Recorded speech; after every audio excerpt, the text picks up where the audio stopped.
Hello everyone बच्चों, system of linear equations का बच्चों 4 सितंबर में भी दोनों शिफ्ट में बच्चों क्वेश्चन आया हुआ था। पहला क्वेश्चन बच्चों डिस्कशन करते हैं, देन नेक्स्ट क्वेश्चन भी डिस्कशन करेंगे। और ये सिस्टम और लीनियर इक्वेशंस का बच्चों हर एक पेपर में आता है, इसमें कोई शक वाली बात नहीं है। आप अच्छे से ग्रामर स्कूल अगर तैयारी करके जाओगे तो क्वेश्चन बना के आओगे, कोई दिक्कत वाली बात नहीं। क्वेश्चन को पहले आप समझो बच्चों, एक्चुअली क्या बोल रहा है। ये दिया हुआ है x plus y plus z is equal to 2x plus 4y minus z is equal to 6। Then दिया हुआ है 3x plus 2y plus lambda z is equal to mu has infinite many solution. तो infinite many solution का मतलब बच्चों determinant का value 0 होना चाहिए and delta x delta y delta z सबका सब क्या होना चाहिए 0। ये कंडीशन अगर फुल फिल किया तो मेनी सॉल्यूशन होगा। अगर ये तीनों में से कोई भी एक नॉट इक्वल टू 0 हो गया तो आपको नो सॉल्यूशन देने लगेगा, लेकिन हमको इन्फाइनाइट सॉल्यूशन चाहिए, मेनी सॉल्यूशन, क्योंकि यहाँ पे लिखा हुआ है। तो चलो कोई दिक्कत नहीं, हम लोग क्या चलते हैं, सबसे पहले डेल्टा को 0 करते हैं। और डेल्टा को अगर 0 करोगे, डेल्टा का मतलब x का कोफिशिएंट, y का कोफिशिएंट, z का कोफिशिएंट। तो x का कोफिशिएंट बच्चों 1 है, y का भी 1 है, z का 1। फिर अगला क्या है 2 4 माइनस 1। देन क्या है बच्चों 3 2 लेमडा इज इक्वल टू 0।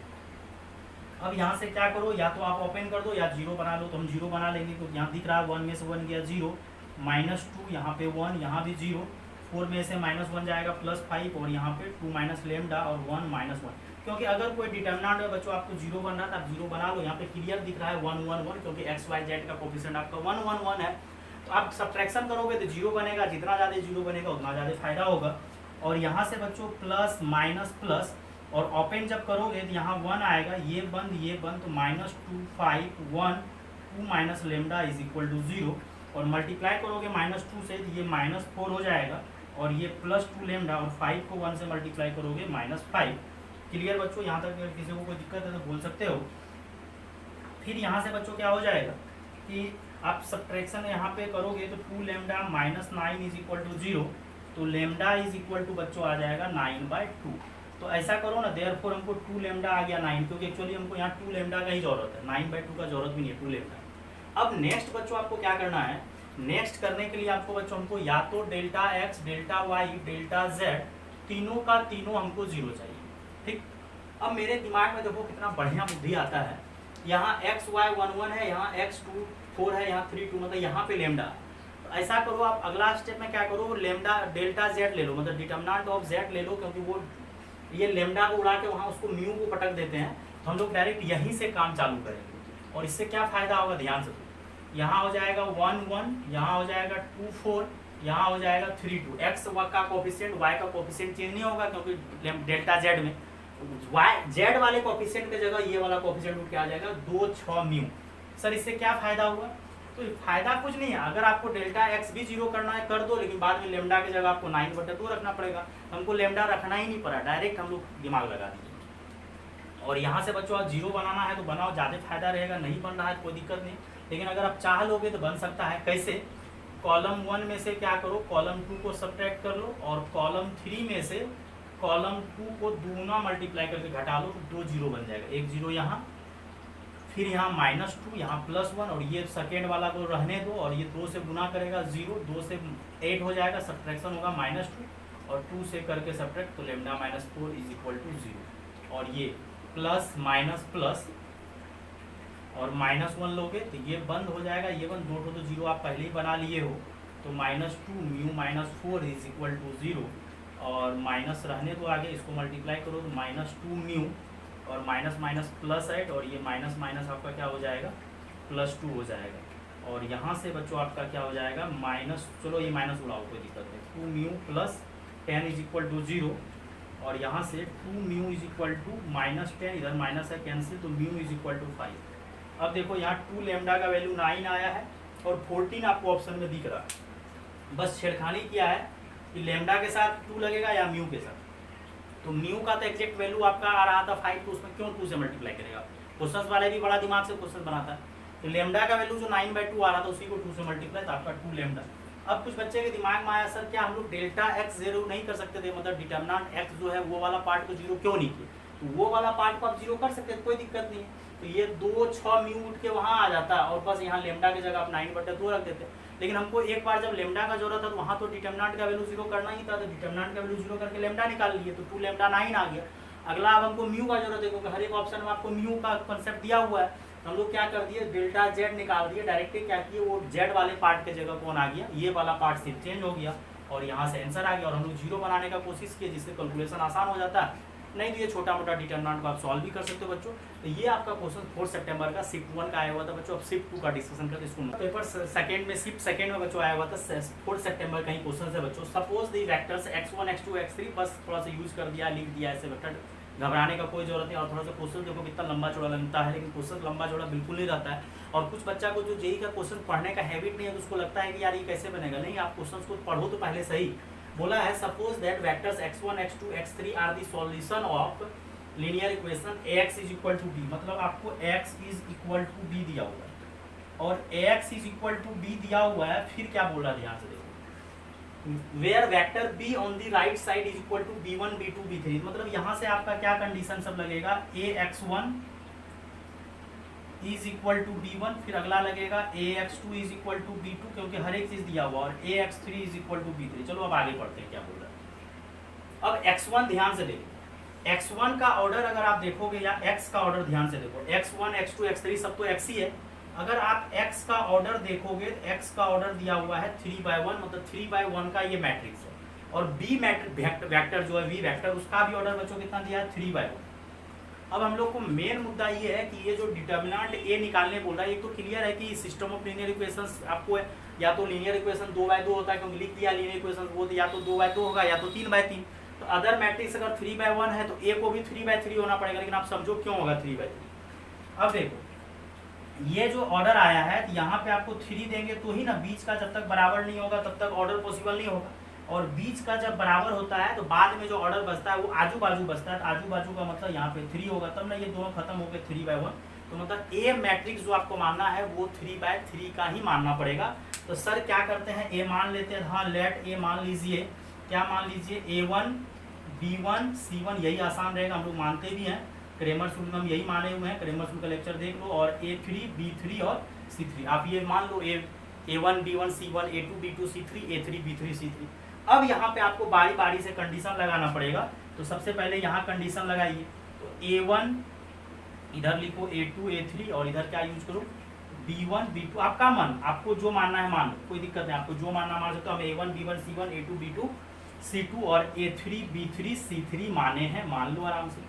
और x1, क्योंकि x1 x2 x3 हर एक का यूज करना है, यहाँ 1 1 1 दिया है, 1 1 1। और b जो है बच्चों आपको कितना दिया हुआ, लंबा चौड़ा क्वेश्चन लगता है देखने में, थोड़ा सा कैलकुलेशन होगा, लेंथी जाएगा, लेकिन क्वेश्चन आसानी है।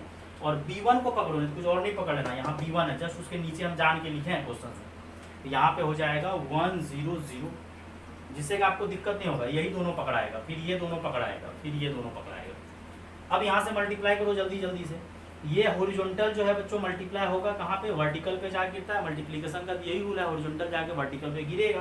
तो यहाँ से बच्चों क्या हो जाएगा, a1 + b1 + c1, और वो किसके बराबर हो जाएगा, 1 के बराबर। फिर a2 b2 c2 किसके बराबर, 0 के बराबर। फिर a3 b3 c3 मल्टीप्लाई होते जाएगा, और वो किसके बराबर, 0 के बराबर। ये पूरा का बच्चों आप क्या करो, ये फर्स्ट इक्वेशन हो गया, ये सेकेंड इक्वेशन हो गया, ये थर्ड इक्वेशन हो गया। अब फिर बोल रहा है क्या, ax2, क्योंकि ax ना b के बराबर दिया है, हम लोग अब क्या करते हैं, ax2 = b2। अब ध्यान से देखो x2 कितना दिया हुआ है यहाँ पे, 0 2 1। हम a के जगह नहीं लिखेंगे, a के जगह रहने दो, कितना माथापच्ची करोगे।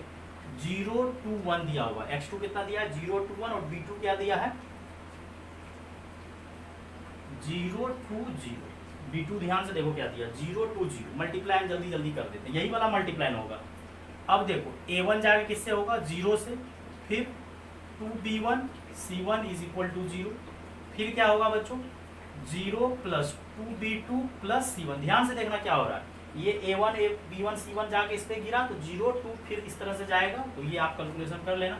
और अगर आप जेईई एग्जाम देने जा रहे हो बच्चों, इतना कैलकुलेशन आपका फास्ट होना चाहिए, हर एक जगह वही आएगा, कोफिशिएंट हर एक में वही आएगा, और वो 0। इसको मान लो 4th 5th और 6th, क्योंकि a1 b1 c1 a2 b2 c2 जब तक नहीं आएगा तब तक आप डिटरमिनेंट कैसे निकालोगे।